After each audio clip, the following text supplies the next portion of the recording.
is Matt Bishop. Matt is a former Marine Corps officer and now is running a coffee roastery and doing some interesting things with the coffee supply chain globally.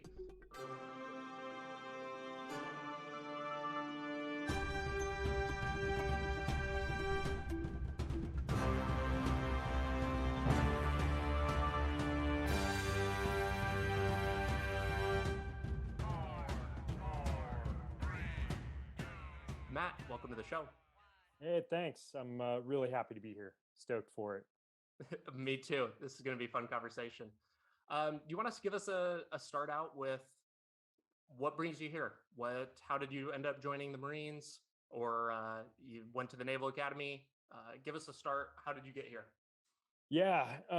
So I grew up in Sheridan, Wyoming, which is, obviously incredibly landlocked, small town, northern Wyoming. And I had, just the sense that I wanted to get out of there more than anything. And I think I pegged that maybe, sixth grade. And I had a teacher who said, "Hey, you're doing well academically." I was not a great athlete, but I played a lot of sports. Um, and I tried real hard, right? So that was enough. And yeah, it just got fixated in my mind early on that the Naval Academy specifically might be a ticket for me out of Sheridan, Wyoming. And I had a little bit of heritage there. I had a great grandfather that served in the Navy in World War One. My father was a dry land sailor during the Vietnam era for 4 years, and so we had a little bit of that heritage. And additionally, I think a little bit of family lore. My father had been drafted, went to boot camp, was already married, and he was offered a spot to go to Annapolis, and he just turned it down wholesale. And my mom was always super bitter about that. She said, he should have taken it. I would have annulled our marriage so that he could go. Like, this was this huge thing. So for whatever that my mom might have planted that with me, it was seen as a big opportunity. So Here to fulfill your family's destiny. Yeah, after all this right. time. Totally. So yeah, I got accepted to the Naval Academy, and I didn't have a deep plan B or plan C. It was like get accepted, if not enlist, and then drive on with life. But worked hard, got accepted luckily, and during my time at the Naval Academy, I had no idea that I would end up a Marine Corps officer. But I think throughout kind of my military career, I've tried to make a lot of kind of, I guess, values-based decisions. And one of those values for me was definitely family. So my mom passed away my junior year of high school, and I always knew that like my parents had a good marriage. They were really faithful to one another. It was like strong, great place to grow up in that household. And I always knew that I wanted family. So I'd ended up meeting my now wife of 17 years, who was in the Naval Academy class behind me, and she wanted to be a Marine Corps officer. So when it got close to my senior year, I said, "Hey, I can um, accept being a Marine as well, and we'll end up probably being able to get stationed together and have less separation throughout our careers, or I can pursue this other path in the Navy that I'd been looking at, but probably end up with a lot of separation in that." It was pretty humorous, actually.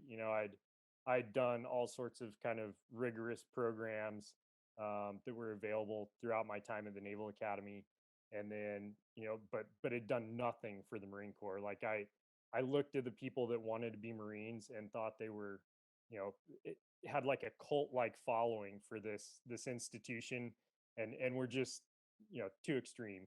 And I also kind of assessed that sometimes they didn't really have they didn't have all the like physicality and everything to quite back up the attitude.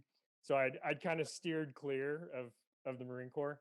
But yeah, senior year came around. I felt like it would be a good option family wise for us long term, and so I went to the interview, and luckily I had this super crusty Marine Corps colonel who also happened to have a daughter in my wife's class, and I think that kind of resonated with him, that I was making a decision um, based on that, wanting family. And I told him straight up, I was like, yeah, I didn't really want to be a Marine until now. Like I don't totally drink the Kool-Aid, but I think this would be a good thing. I think I could be successful here. And he appreciated the honesty. So I ended up a Marine Corps officer. About You don't 60. drink the Kool-Aid or eat the crayons, as they Yeah, say. totally. Yeah. I commissioned 2003 out of the Marine Corps. Um, you know, set things into historical perspective a little bit. We had invaded Iraq, I think March of that year. Everyone at the Naval Academy is waiting to graduate in May in my class, and they're like, this is going to be over, right? Like, remember the Gulf War? Like this stuff's all going to be over by the time we finally hit the fleet. Because you leave the Naval Academy, you have 6 months down in Quantico, Virginia, at the basic school before you even get your MOS, and then you end up going to an MOS school somewhere.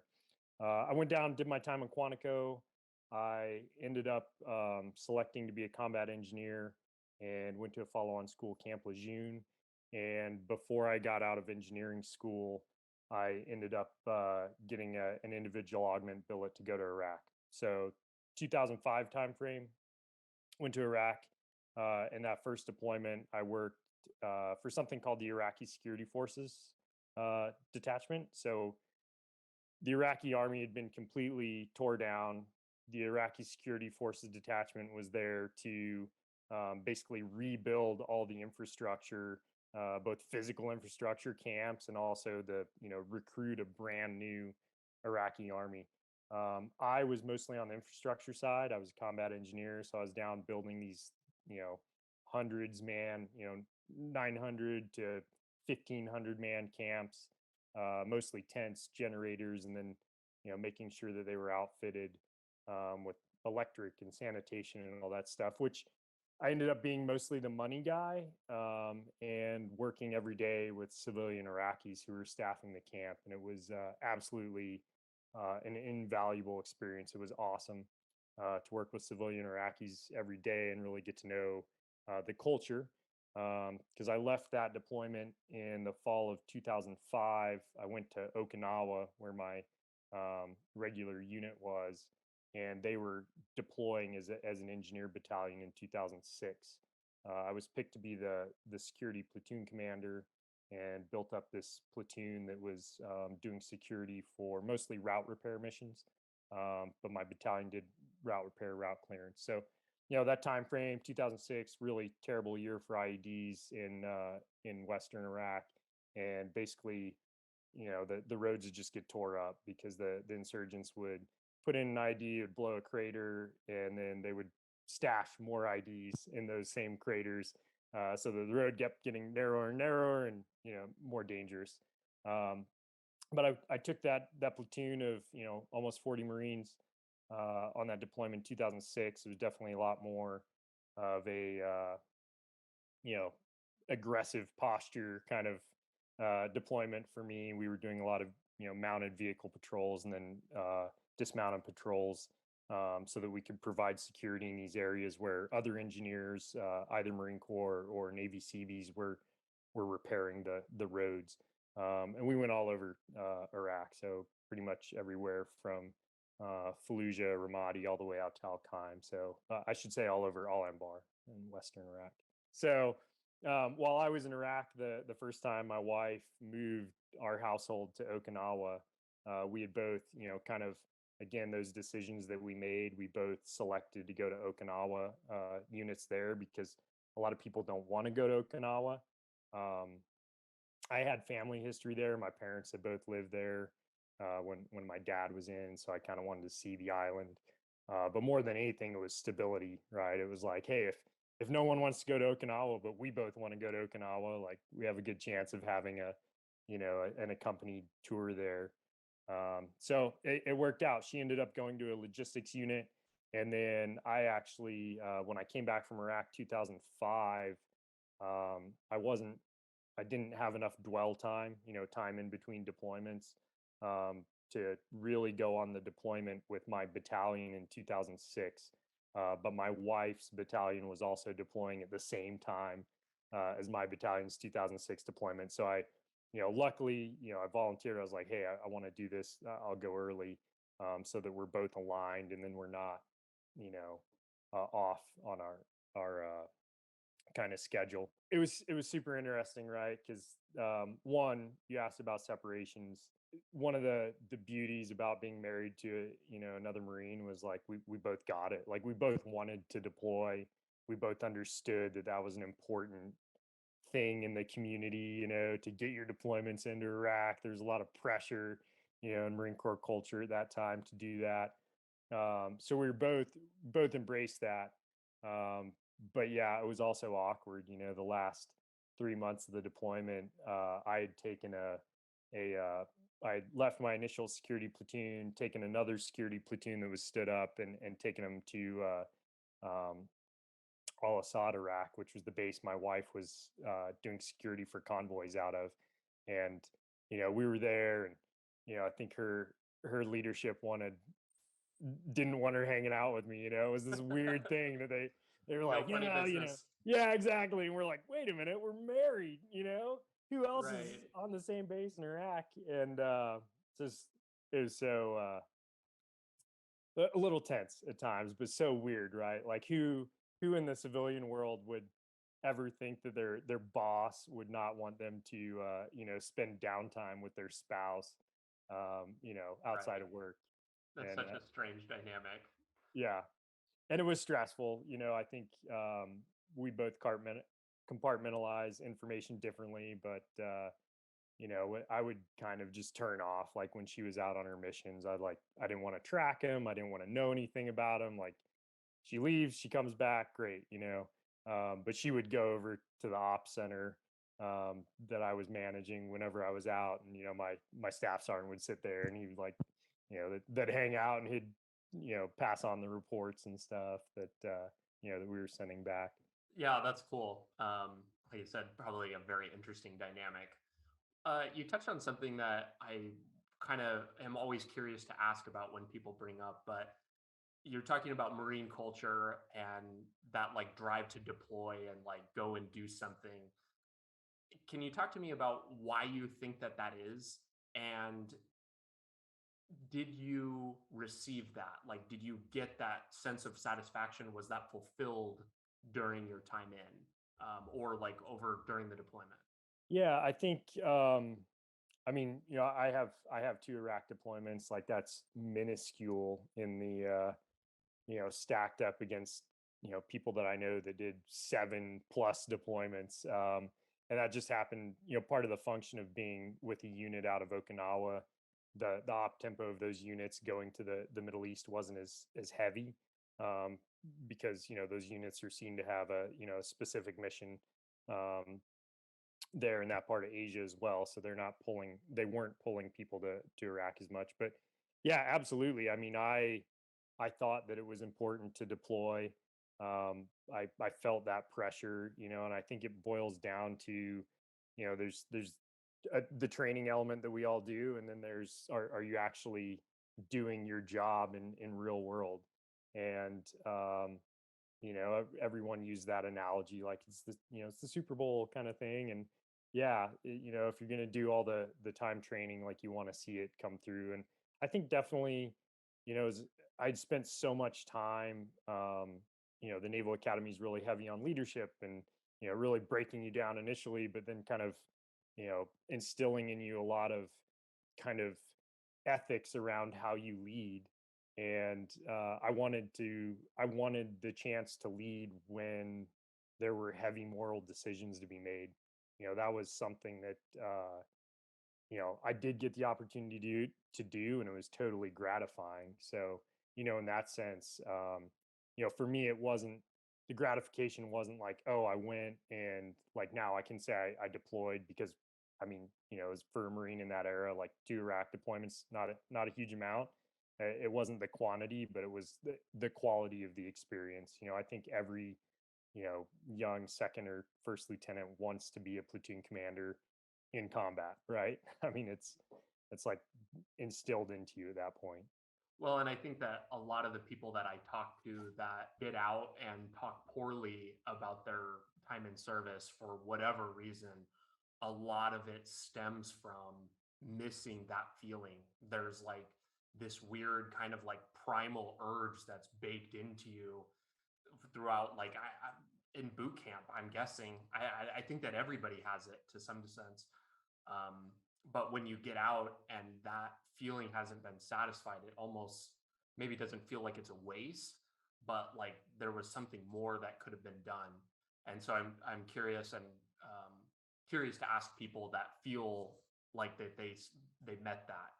So that's a cool feeling, and I'm glad that you got to experience that. Yeah, thank you. And I mean, I think, in my own experiences, with my wife, like, I look what my wife did, and we were able to relate. We traveled the same roads, the same ID risk, the same, everything all over Western Iraq. And it was a time period when, women weren't allowed in combat roles. And, it was part of the reason that I was so um, accepting of becoming a Marine Corps officer, because I knew that, my wife had that drive to basically be, as close to the tip of the spear as was, legally allowed for her at that point. And, being a female Marine Corps officer, being a logistician, and going on the roads, like that was it. But I see that sense in her of like, there was something left, maybe unfulfilled. There was a limiter. She was trained just like everyone else as a, Marine Corps officer, but there was somewhat of a limiting factor on um, some of her capability to operate like other Marine Corps officers. And so that's sad. Like I get that. So you deployed twice, and then where does that leave you at? Yeah, so I deployed to Iraq twice. I came back to Okinawa, uh, Japan. I left my engineer battalion quickly after that, and at that point, I pinned on captain, and I worked on a general's command deck for my last year on the island, and that was totally eye opening. Right, it was interesting to look and peel back and say like, wow, if I'm absolutely successful in this organization, this is where I might end up. Um, In a and good here's way all the or a bad way? for me, it was a bad way, to be honest. I always tried to be incredibly professional and really do the things that I thought needed to be done for my unit and the organization, but I never drank the Kool-Aid. I was just, there was always something. I felt that every battalion could have like one of me, right? Like I wanted to always go and be physically hard and be respected. But I would do little stuff like, there's um, this tiny little addendum in the uniform regulations that say that you don't have to wear an undershirt with your camis. And I would do that, and on multiple occasions I would get some officer more senior to me who would call me in and berate me on how I'd have to wear one, and I'd go print off the thing and highlight the lines. And it was like I was always looking for a little way to push back. And anyway, being on a command deck, I was forced to go to the interview. I told the colonel, who's the chief of staff, I said, hey, I don't want to do this job. And he told me, well, I don't want to do the job either, so I'm hiring you to do the job. And and which I totally respect. Um, but I really got to look under the hood. I was the staff secretary, so I was dealing with a lot of admin for a unit of 5,000 people. But at some point in that time period, the general's aide had to be out, and so I went on multiple trips with the general as his aide. And you know, I looked forward and I said, "Hey, I've done all the fun stuff that the Marine Corps had to offer me as as an officer. Like, I don't want to do a bunch of staff tours." And I hope that there's someone out there who would say like, "Oh man, he like totally bagged out," and that's an unprofessional thing to not want to plow into those items. But I wanted to lead. Like, I enjoyed leading small units, and I just didn't want to kind of peg through a bunch of staff time and then get into more seemingly bureaucratic to me levels of leadership. So I made my decision at that point. I was going to get out. Um, I had zero plan for what it might look like to get out. And so a lot of military officers are like, well, let's go to grad school, right? I mean, that's a thing. So I applied to an MBA program, got accepted, and went there. Um, at the same time, my wife, we'd kind of lined up us leaving Okinawa at the same time. She ended up getting an amazing opportunity to go to grad school through the Marine Corps and stay on active duty. And so we both went off to school, had our first kid, and then throughout my time in grad school, I realized I didn't totally resonate with a lot of my classmates and what their goals were in life. And I did have an itching. I'd really loved working with Iraqis. When I on my 2005 deployment, when I went back in 2006, I was really big on instilling this sense with my platoon that they treat Iraqi civilians very respectfully, and I would encourage them to do little things like if we were out on patrol, and it was going to be, we would do a lot of 24-hour to like 30-hour missions. Um, so invariably we would be out overnight, and then morning would come, and the areas where we were at, the Iraqis would make flatbread, that would be ready in the mornings fresh. So I would always encourage my Marines, like, hey, this is a great time to patrol, and while you're out there, like, these people are giving out free bread, because we ended up having a ton of just amazing hospitality from different Iraqi civilians. So I was always trying to set that tone, and go back into my time in grad school. I felt there was kind of a mission that was left unfulfilled for me. I felt like I resonated really well with the locals. I had a vision for how to be a military officer, and treat people in a certain way. And so I decided to get out of grad school, on my graduation there, and accept an Army Guard commission, and then try out for Army SF. So I did. I went to selection. I got selected for Army Special Forces, and then I went back on active duty for about 22 months between, um, a couple different schools to get through the Army Special Forces pipeline. Graduated out of there in 2013. Joined a Guard 20th Special Forces group. Unfortunately, I always wanted to get back to Iraq. Didn't happen. So one reason or another, I got pressured to go do a couple of short trips down to Southcom, and at that point, I was two kids, almost three kids in, and I decided to exit that in 2015. Think that that's like the story of so many people joining the military, like this, at least this second half, that are like people joining with some kind of certain expectation, and you have these ideas of maybe coming up for orders or whatever, where you're like, look at all this stuff, it lines up perfectly, like it would make total sense for this to happen, and like inadvertently it never happens that way. Like it just doesn't. Absolutely. No, I love that. Yeah, I, I love that that's the way, like, I thought I knew it, right? Like, I thought I knew all the little hooks and the like small fine print and the leverage of like, well, if you do this, then this will come. And, I Right. thought I saw through all of that. I have to imagine that there's, after like 4 years in, my fiance has been in for 7. I've got a few more. All of my friends are current or former military. Seeing people's experiences, I have to believe that there's somebody in the detailing like hierarchy that's just, they're like the master approver, and they look at it, and if it makes too much sense, they're like, we got to just throw a monkey wrench into this thing, like let everybody know that we're unpredictable, and like we'll do anything even if it doesn't make sense, like, We're crazy. right, we'll send you anywhere, like Yeah. you can't plan around us. And Yeah. that's, I think, one of the most frustrating things, and why I ended up deciding to get out, is I'm willing to offer and like barter more of my life to like serve my country and whatever, but there can't even be really a conversation about, hey, can I at least just be on this coast, or like in this time zone of Yeah. the world, or there's just No, no kind of negotiation there. I I think that's one of the huge travesties, and you know, I I was very fortunate at times. And the whole time that I was going through the Special Forces pipeline, my wife was still on active duty. I mean, she had a really great job. She went back to the Naval Academy to teach in the history department. But we had 2 kids at that point, so she was like carrying the brunt of 2 kids.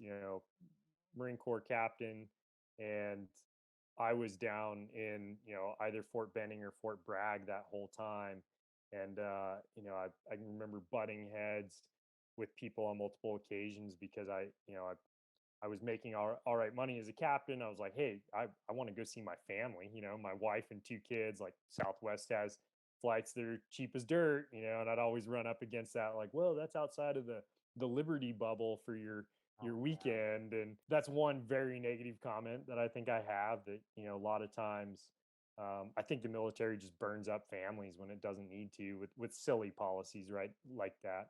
It's like, we're going to lock everyone down on base for whatever reason, and now you can't go, when, people's families are right there. In my case, it was always like, I did it. I found people who would, have me fill out leave paperwork and stash it in their top drawer and then shred it when I came back every Monday when I showed up on time. That was amazing. I have to be so thankful for, like, intelligent cadre that I found who, expected me to perform well. And as long as I did that, they were willing to work with me to see my family. But, that took a lot of advocacy on my part. And I think there's a lot of, younger sailors and soldiers who don't even have that capability to advocate, for their own, well-being in that sense. I don't know how many times I would like get a talking from my chief or first class or whatever, and they'd kind of have like this weird look in their eye, like, I know you're about to do something fucked up. I know that this is a long weekend. We denied your like out of bounds shit, and I see you. But there's kind of like, hopefully, I think that the idea, and like, I guess what I would recommend to like junior people in the military is like, be good to go all the time, and then when that time comes, they're willing to kind of like wink, but you got to like, it ends up being a, you better do whatever it takes to get back if you need to. Like, Yeah. you better be like chartering a plane to get Yep. back to make Liberty or whatever it is. And there were several instances I had to rent a car and do really Yep. wild stuff to get back on time, but that's what it takes. I totally agree. And I I'd love to jump in. I think we're there chronologically. I'll tell you a little bit Let's hear about it. my entrepreneurial, endeavors. Um, so, I've basically taken us up to 2015. My wife got out of the Marine Corps in 2013 and decided that she wanted to be a physician assistant. She applied to some different PA schools. She'd been doing, the whole time she was the last few years as a Marine Corps officer, she was doing prereqs so that she could kind of make this transition in the medical field. And she got accepted to a PA school in Meridian, Idaho. Followed my wife, fell in love with it, decided I should transition out. And then I was looking to do something as an entrepreneur. The first couple go arounds didn't pan out for me. My wife's an endurance runner, and I have friends that run ultras. And I decided, I have this really cool design for ultra runners and packs. And my mom had been a seamstress for the VA hospital when I was growing up, so I had some sewing skills. I picked those up from her. So I was like, I'm gonna buy a commercial sewing machine. I'm gonna build all this like cool, outdoor gear, but focus mostly on the running crowd because I have kind of ties with that crowd. And I spent about 8 months just prototyping packs. And um, I had one of them that a buddy ran a number of 100-mile ultras in, and I was figuring out my designs. But I realized that I was going to make, pretty much zero money uh, trying to sell this on my own. Like, the marketing expenses would have been incredibly steep, and a lot of barriers to entry. So I tried to license some of my designs to different people, different pack manufacturers, and I talked with all sorts of the big kind of running gear manufacturers. And for one reason or another, those just didn't pan out. So I thought, well, let's move to the next thing. And the next thing was, I'd been organizing this mountain race, partly to promote my pack, but I thought, well, I still love this endurance running community. Um, what if I get a pack mule and I decide to, every week I'll set up basically a different course in the mountains. I'll go ahead of time and I'll stash people's gear, and their food and water that they want for a very long distance run using this pack mule.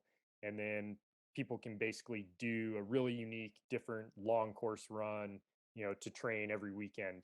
Um, and I applied to permits with all sorts of Forest Service units and BLM, and I just kept getting stonewalled. It was like the worst bureaucracy. Like I thought as a military officer, I knew, what federal bureaucracy looked like, and I had no idea that it could get to the level it was. So my whole event thing was like a failure to launch.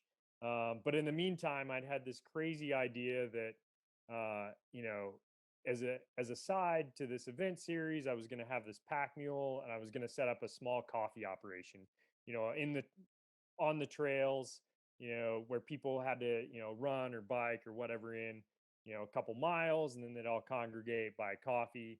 I thought it'd be this really cool concept. Same thing. I got totally stonewalled by every, public land entity that I approached, but I found a slight loophole in the Boise National Forest regs that said if you didn't charge any money and you kept the participation less than 75 people, you didn't require a commercial permit and you didn't require a group permit to do something.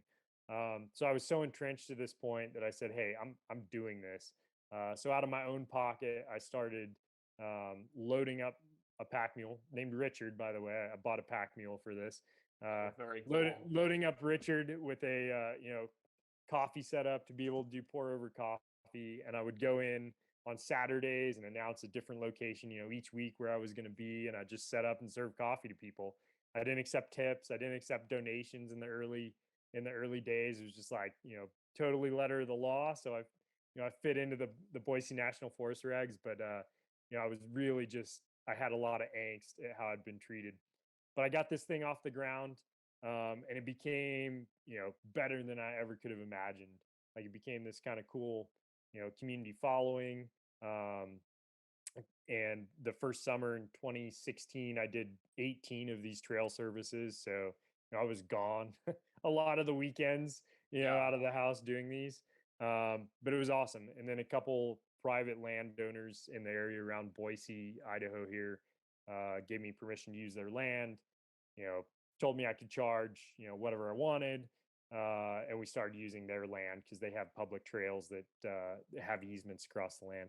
So we started operating in that manner. Um, and, I decided not to charge people. I still gave coffee away, but it started opening up to tips and donations. And so it became a really cool thing, but not a super solid business model. I was spending a lot of time every week. And Just free coffee. That yeah, I don't yeah, know how long you can do that yeah. for. Free coffee's like not sustainable, even if the tips are amazing. So I had some interest. Whole Foods locally wanted some bottled cold brew. I was willing to, tool up and make it for them. And so I decided I was gonna start a coffee company. So we did that. We pursued cold brew heavily for a couple years, and then ultimately in 2018, I decided that I wanted to partner with another coffee roastery here in Boise. So um, I have a partner in my current business. He founded a company called Ironside Roasting Company. Felt like we had comparable skill sets. I had a business education. He was a food scientist, and we decided to kind of work as suppliers for one another for a while. I was producing cold brew and bottling it for him, and he was doing all the roasting for all of my coffee needs. And then we ultimately just merged our companies.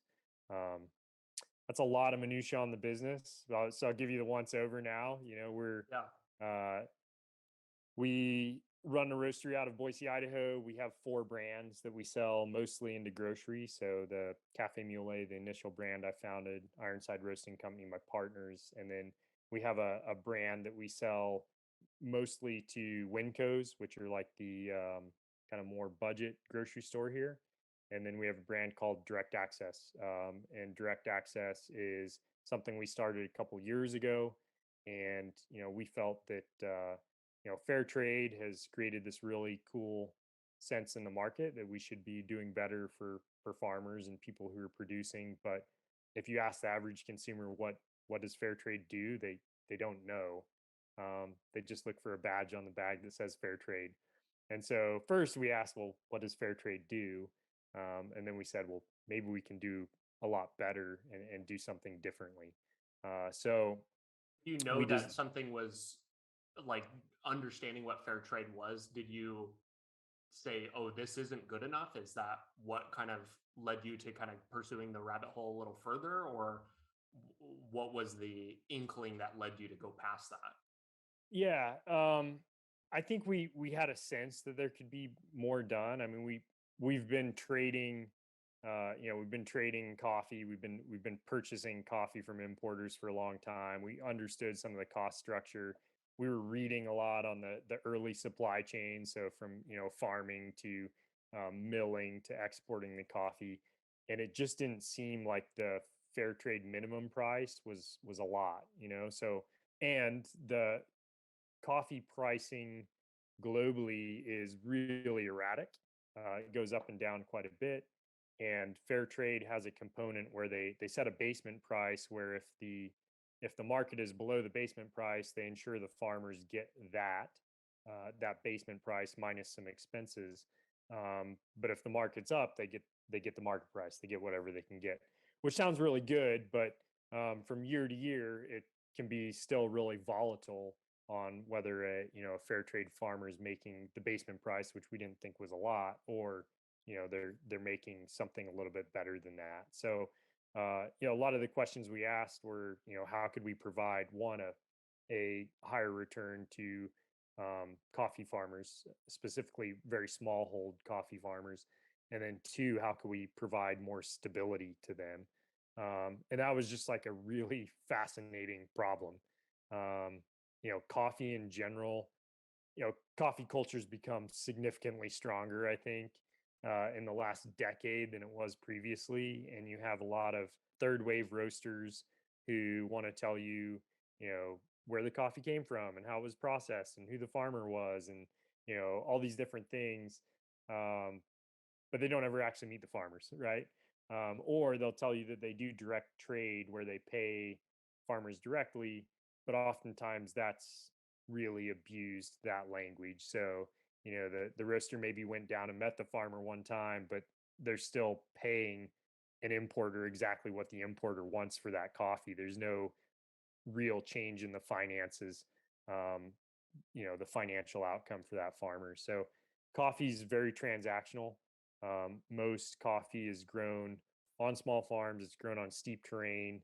It has to be handpicked, and infrastructure is usually pretty terrible around the typical coffee farm. So farmers are really incentivized to sell off their coffee very quickly once it's harvested, and Do then they do like do they do pre-orders? Like do they commit a certain amount of like or do they wait until it's harvested to do that?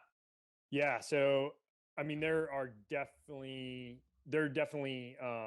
entities, right, that like there's massive coffee companies, and I don't know for sure, but I've heard this, and I'm sure it's somewhat credible that Starbucks does a lot of pre-commitments to farms in certain areas. And so those farmers know, like, hey, whatever I grow, there's only so much Sumatra that can be produced, and like Starbucks wants it all. So whatever I grow is going to them. And so there are some direct trade relationships where people are trying to make pre-commitments to farmers. Uh, those can also be tricky though, because sometimes you have really demanding, pretentious third wave roasters that go down and tell a farmer like, hey, I want you to grow exactly this type of coffee, and I want it to come out with this type of processing and fermentation after you pick it. um, and then the strength of that commitment is always questionable. So if the farmer produces something that doesn't quite meet a certain score, sometimes they get dropped, right? um, for the most part, the norm is that coffee farmers, they harvest and then they have to get it to market, and a lot of them play uh, whatever the best price is at the moment, right? It's like a bird in the hand type mentality, and can I? Who's going to give me the best price, right? Yeah. Like Is what? there, are we talking like people that I maybe this is totally wrong, but like this is the ignorant American approach here. I'm imagining people that like farm coffee beans for a living and probably have their entire livelihood staked on like one crop of coffee or whatever, and like literally a year to year they come once a year and they sell their Yeah, coffee. Is that right? Like, no, it's absolutely right. And there's we're talking about farms that are 5 acres in size, 10 acres in size. They're not big farms, and they're a lot of them are producing basically coffee. That's it. I mean, I think there's a movement to encourage coffee farmers to uh produce additional crops and food crops and things that they can fall back on. But for a lot of these farmers, what they harvest and get to market is what they get for the year. And that really makes them vulnerable to the ups and downs of the commodity market. So even if they're growing specialty coffee, the commodity market sets the price, and then they just add on some spread over that, given the origin country and the quality on top of commodity. These farmers are really dependent on what that market's doing, if it's up or if it's down, and also currency risk. So how uh, strong is their local currency versus the dollar, which I'm imagining a or lot of weak? the places is not very good. Yeah, you can plant, or I mean, they all have coffee trees, so it's not like they're planting year to year, but you can make an investment to, apply additional fertilizers, do additional weeding, like do all sorts of things that are a cost, to try to get a better yield come harvest time. And the economic conditions surrounding when you take those actions throughout the growth period, and what those economic conditions are that determine how much money you get when the crop is harvested, can be totally different. So it's really Yeah. interesting there. And there's a lot of other players in the coffee supply chain. So um, coffee, it grows in something that looks like a cherry. The coffee beans that you see are two sides of a seed that are in there. On the farm, those cherries are wet milled a lot of times. Sometimes the wet milling's done off farm, but a lot of times on the farm. But then there's an additional process called dry milling, and dry milling has to happen off the farm. It takes place in huge facilities. They're like $1 million builds, and no small farmer has the ability to do that for themselves. So you end up having this funnel that brings in all this coffee and requires it in most cases to be sold off to some other entity that's going to put it through the dry milling. And then there it gets prepped into export bags, and then there's a big shipping component, right? You have to have a exporter who can sell it to an importer who's willing to put it in big container ships and get it to the US. So you oftentimes have a lot of transaction. Our approach that we're trying to implement is totally different. I don't want to totally, I don't think podcasts about our approach to coffee, but you know, No, absolutely. we ask, I think that a lot of people are maybe even unaware of how that process works anyway. But it'll be good, I think, to compare. Hey, like this is your Starbucks whatever coffee, and then I guess how is what you guys do differently? yeah. So almost, again, there's some very limited and genuine direct trade relationships going on where small roasters may be committing to buy some coffee ahead of time, and they're even making cash commitments ahead on it. Those are um, very rare for the most part. Most of your coffee is grown on smaller farms. um, it is sold to some middleman that comes through the countryside and has the assets to run a truck, on rough roads. And basically, this middleman buys up, all the green coffee. There, it's called parchment at that point. All the parchment that they can throughout the countryside, and then they take it and dry mill it. Once they get it dry milled and it's in an export bag, they contract with an importer. They sell it to the importer. The importer brings it to the States, and the importer sells it to a roaster. The roaster, does the roasting and packaging. But at every one of those stages, basically the person holding on to the coffee is trying to maximize, their profit, like everyone does, right? But you end up having a lot of profit potential that's drained out of that supply chain as a whole that doesn't go to real value. Coffee is graded, but there's also a ton of um, kind of marketing value that's built up at certain places, like importers saying that this is like a super amazing special coffee from this very rare region. And the reality is a lot of times that like it isn't. It was a coffee that was blended with 20 other coffees from that region, and was milled, and it's nothing super special. And the farmer that they say grew it might not be the farmer. And there's this huge trade in information in the industry where um, the higher end kind of boutique roasters like to build that sense of connection between them and the farmers. So exporters will build a digital package that gets sent in parallel with the coffee when they sell it to an importer, and it'll show photos of the farm, photos of the farmer, family information, all sorts of stuff. The importer takes that on, and when they sell that coffee from the importer to the roaster, they send it to the roaster. And so, we see all the time roasters who say, I'm roasting Robin Gutierrez coffee. And here's, you go on their website and you see pictures of Robin and you see his farm and you see all this stuff. The implication to a consumer is like, oh man, this roaster, he really cares. He must have been there. He must have seen this person. Like there's some personal connection. And the reality is like the furthest from that, right? Um, and there's some variances in how coffee's traded, but that is the norm. It's you know comes off farm, sold quickly, goes to some intermediary who either does the exporting or sells it on to an exporter. Maybe the exporter does milling, exports it, sold outright to an importer, and then further on sold outright to a roaster.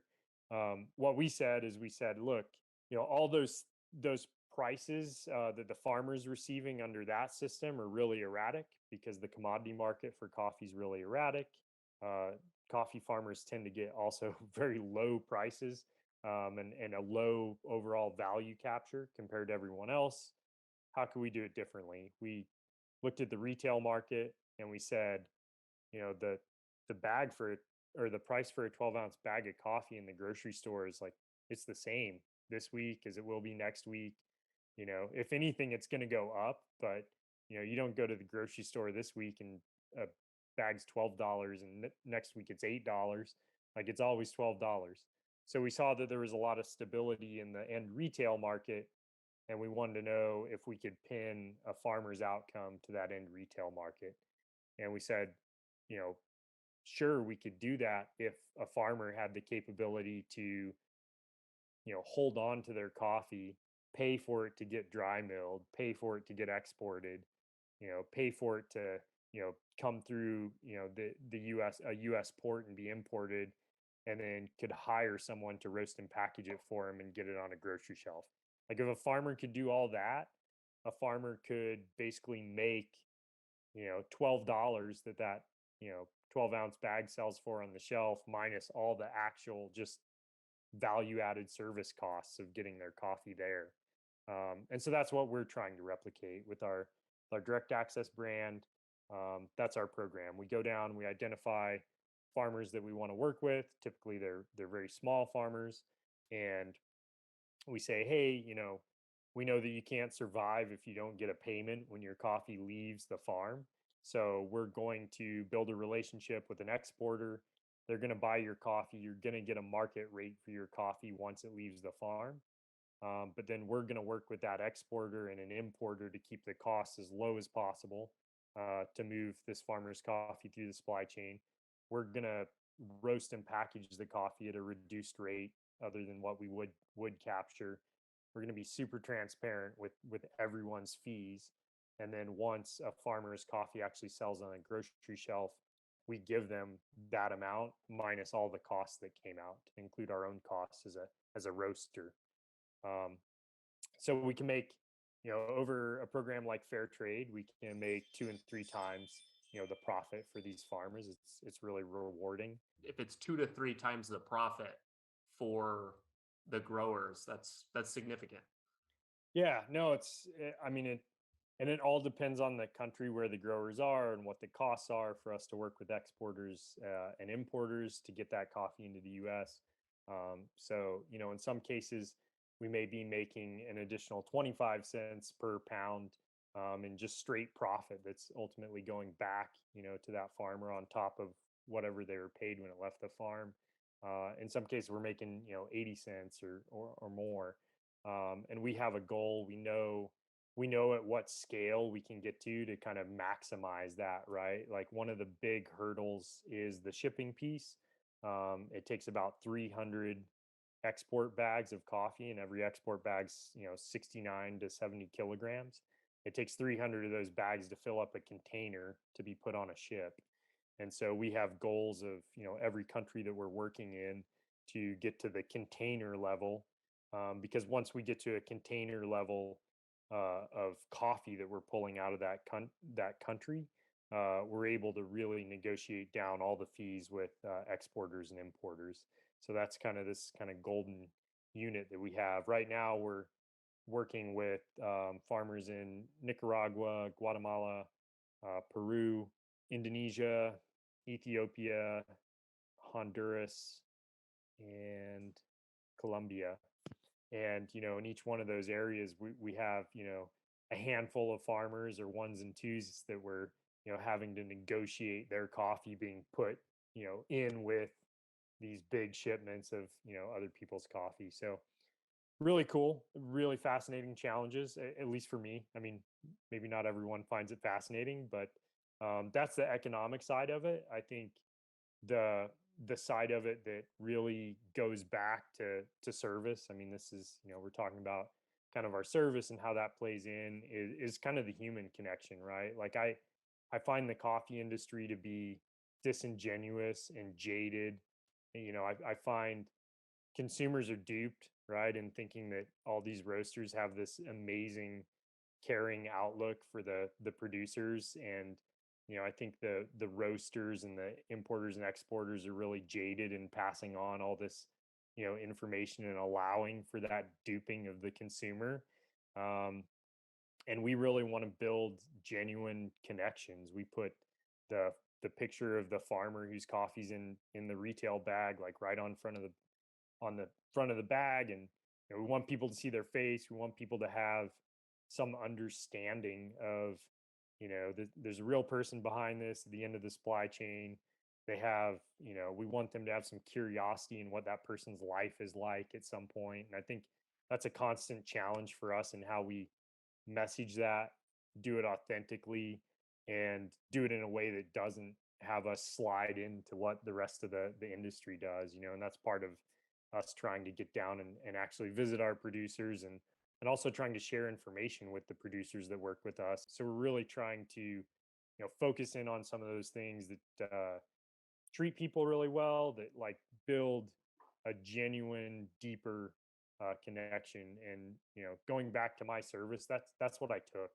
Uh, my 2005 Iraq deployment was amazing to be able to spend day in and day out with Iraqi civilians.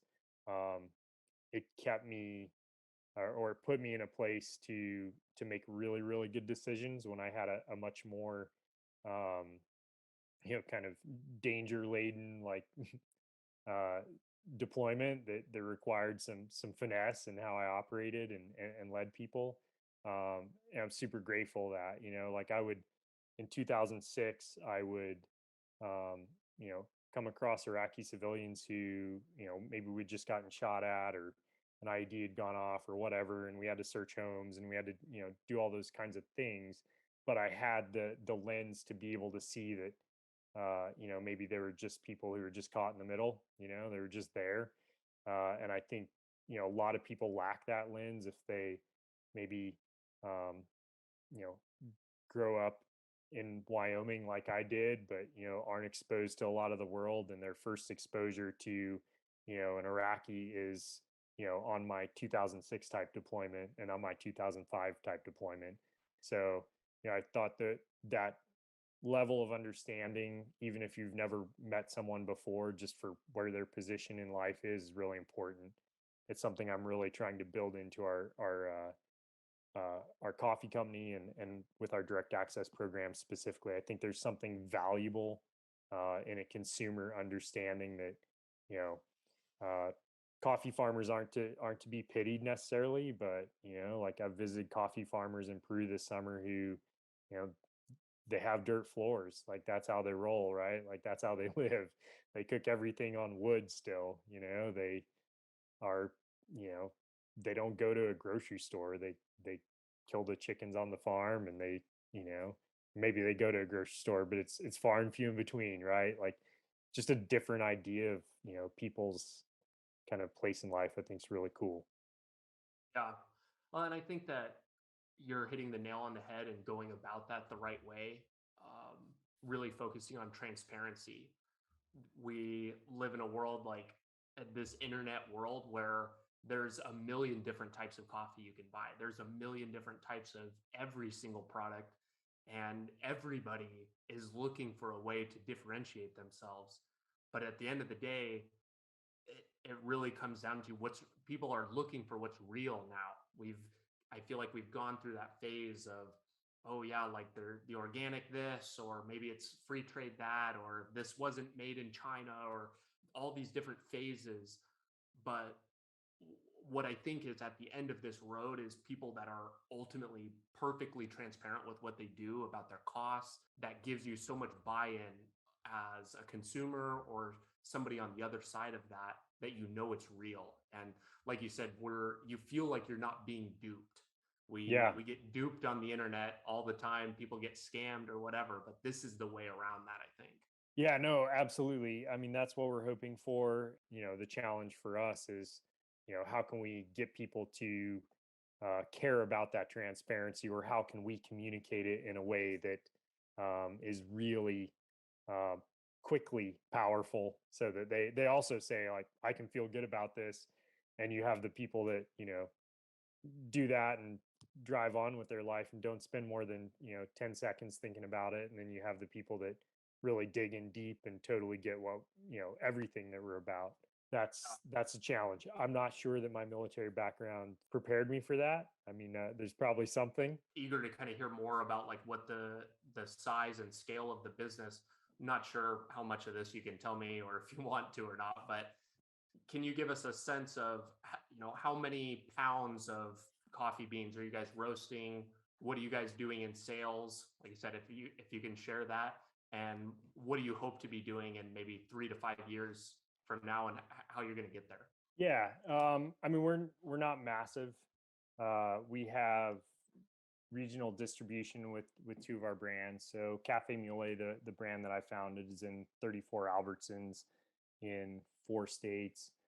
And then direct access, which is our newest program and brand, but obviously what we want to see is kind of the flagship for our company because of its social mission. We're in 58 QFC stores. They're a Kroger banner over in the Seattle and Portland area. We're in 40 some stores on the eastern seaboard, mostly independents. And then we just got accepted for a national account with Sprouts.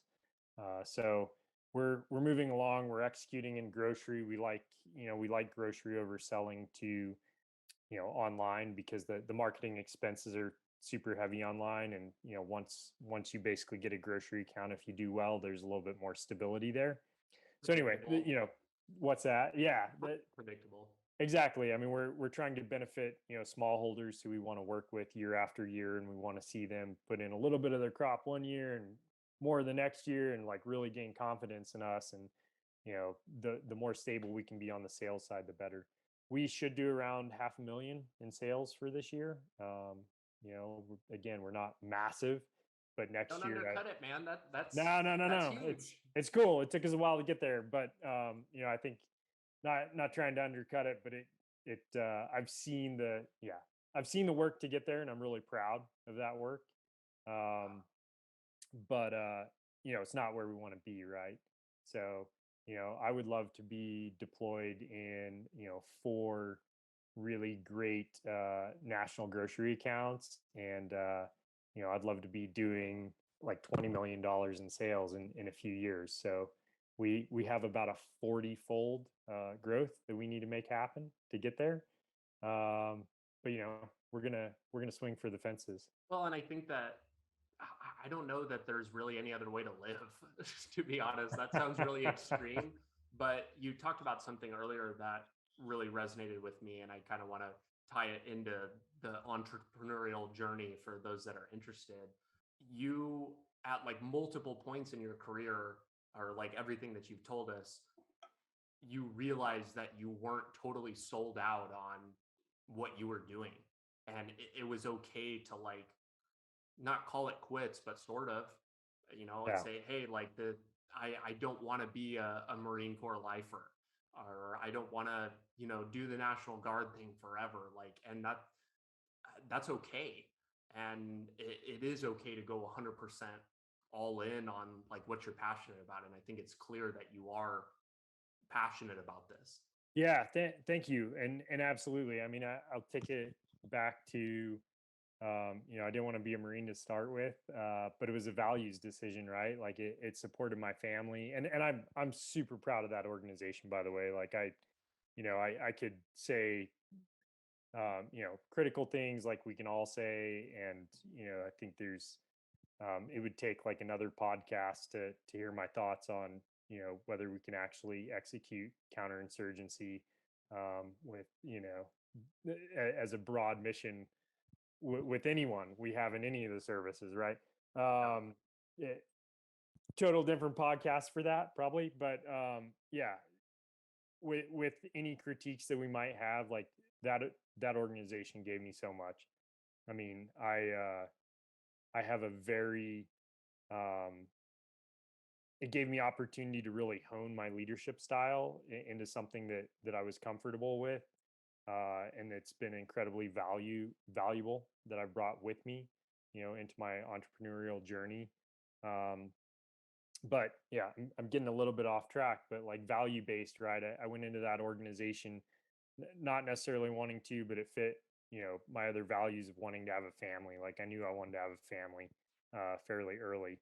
And then, same thing, like leaving SF was like, I wasn't getting the professional fulfillment I wanted out of my guard time there. And also I had 3 kids, right? It was like, let's spend time with family. And in my coffee business, my partner and I built a company that had good local and kind of regional footprint. And but at the end of the day, it was just a coffee company, right? It was we have our, we give back to the trail system off of one of our brands, and I love that we do that. But it wasn't that big overarching purpose that I wanted. And so, we said kind of like, well, if it's worth doing, let's do something that is relevant to our industry that actually can change people's lives for the better.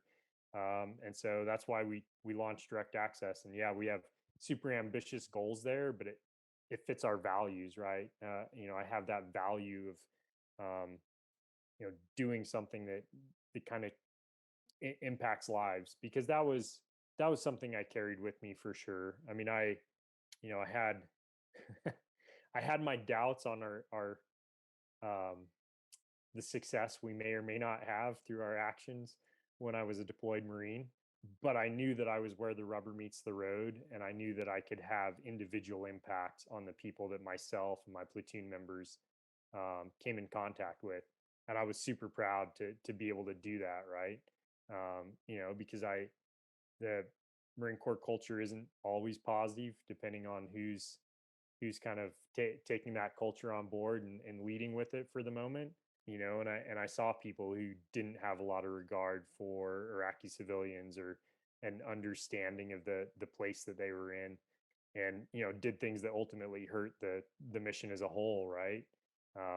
Everyone wanted to preach about a strategic corporal, and how every person in the ranks should have this counterinsurgency mindset and be able to treat people well and, you know, get the populace to come on board with our mission. But the reality is that oftentimes that's the furthest from how, you know, people are led and what they end up doing. So anyway, you know, I always saw that greater overarching purpose that I had there. And, you know, that's something that totally I'm taking on still now. And I need, like, I want that. And I think, you know, I've heard in your other podcasts, and I've heard it many times from other veterans, like that big purpose in life is important.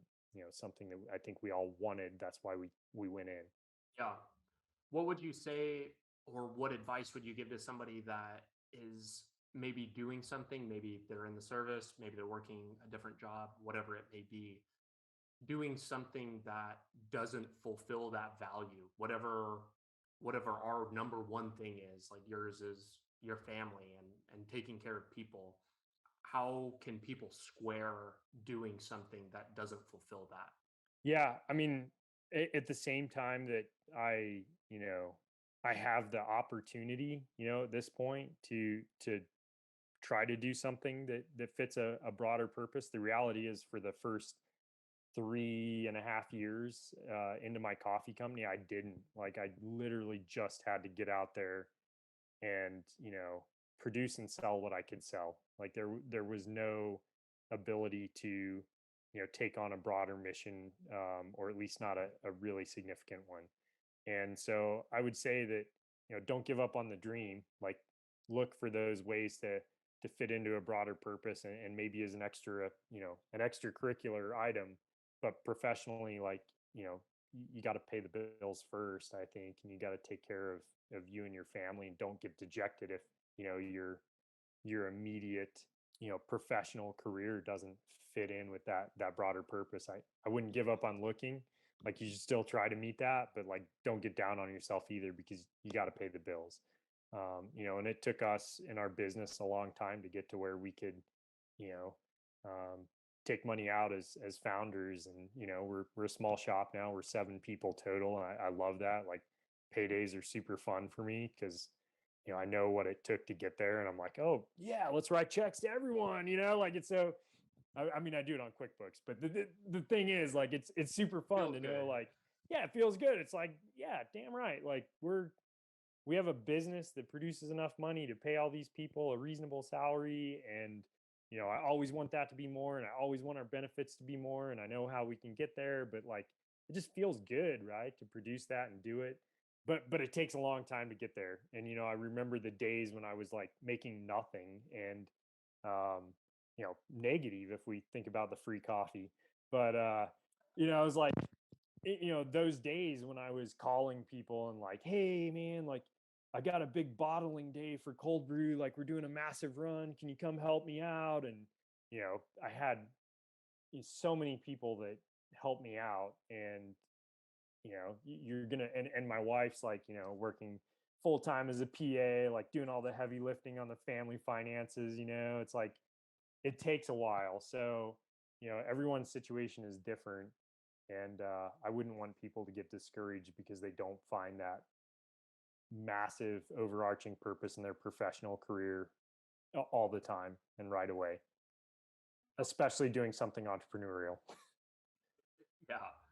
Um, I find myself, like, incredibly drawn to the entrepreneurial space. I was talking to somebody earlier today, and I don't know how this came to be, but somehow, like, spending several years, like, taking orders from people made me realize that there's nobody that I should be taking orders from except from myself. And I have to believe that there is a large portion of the active duty and, like, veteran community that should be starting businesses.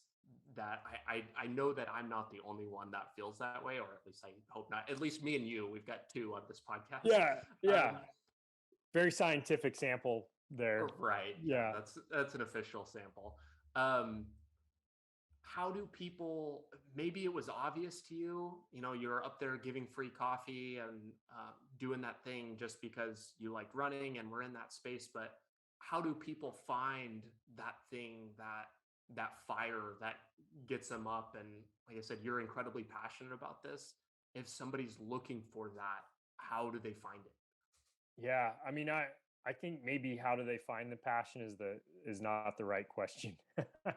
It can be rough, right? It can be Yeah. really brutal to manage a small business, especially early on. I think because it's for me at least, it was a crushing weight of all of this comes down on you, and I mean you were talking about that intoxicating feeling a little bit, or you didn't use those words, but of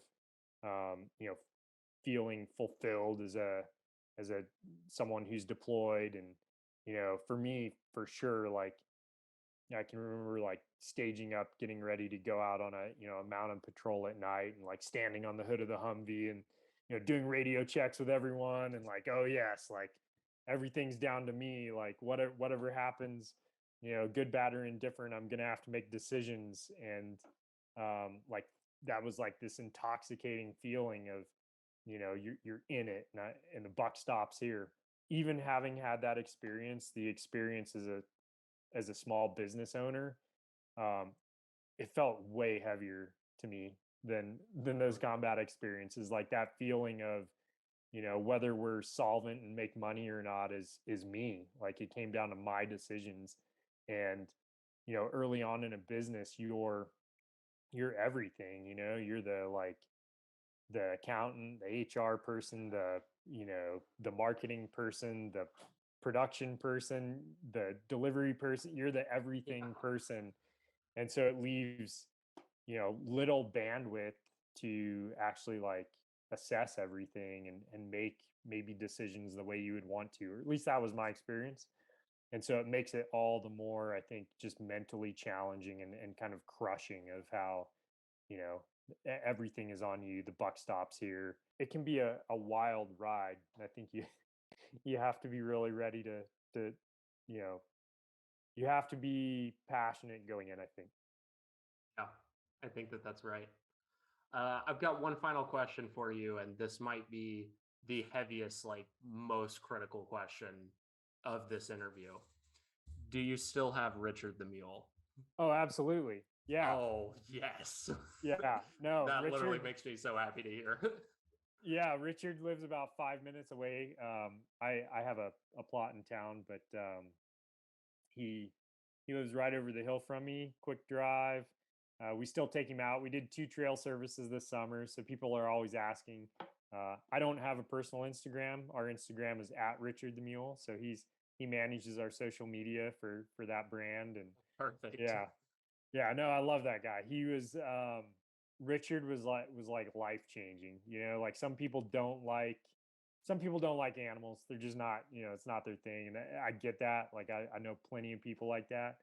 But Richard for me was seriously I don't know, instructive, therapeutic, like all of those things. And if you don't know the difference, you know, horses are very kind of reactionary. Like you can kind of and they're easier to instruct in some ways. You can tell them what to do and they do it.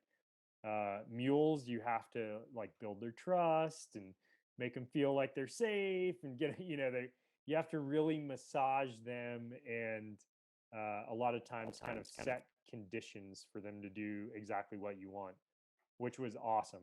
Like totally made me a better parent. Um, so yeah, have I Richard, appreciate love him. I appreciate you drawing a connection to parenting and owning a mule. I'm sure the parents listening will appreciate that. Um, to kind of close up here, you maybe mentioned the Instagram, but will you kind of let our listeners know we might have a few regional purchasers of large bulk coffee that might be interested in reaching out to you? Where can people go to follow along with what you're doing? Website, contact, whatever. Yeah. No, thanks. I hope you have so many buyers for Oh, I coffee. know we do. Yeah, just a We lot, they're just out there. tons of them. I'm getting emails Amazing. right now. They're like, Yeah, where like is he? coming in. Uh, no, so we have a suite of brands, but directaccesscoffee.com is our website for direct access. At direct access coffee is our Instagram for that brand. Our other website and brands, you can find us at ironmulecoffee.com. And then the Instagram, there's at Richard the Mule. People can be following along. Hopefully there's regular pictures of him because I'll be following along for those. There's so many mule photos on there. So Good. you'll be enthused.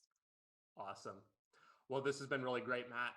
Thank you so much for your time, and best of luck out there. Yeah, thank you. I appreciate it. It was a joy to be on. Thanks so much for tuning in today. Your listenership helps me better educate people like you and the rest of our nation's military, both past and present, on building a successful life outside of military service. If you're looking for more ways the top vets are leading more effective lifestyles, building businesses, and using the resources designed specifically for you, press here for a selection of some of the best clips. Be sure to like this video and subscribe to the channel to stay up to date, and I will be talking with you soon.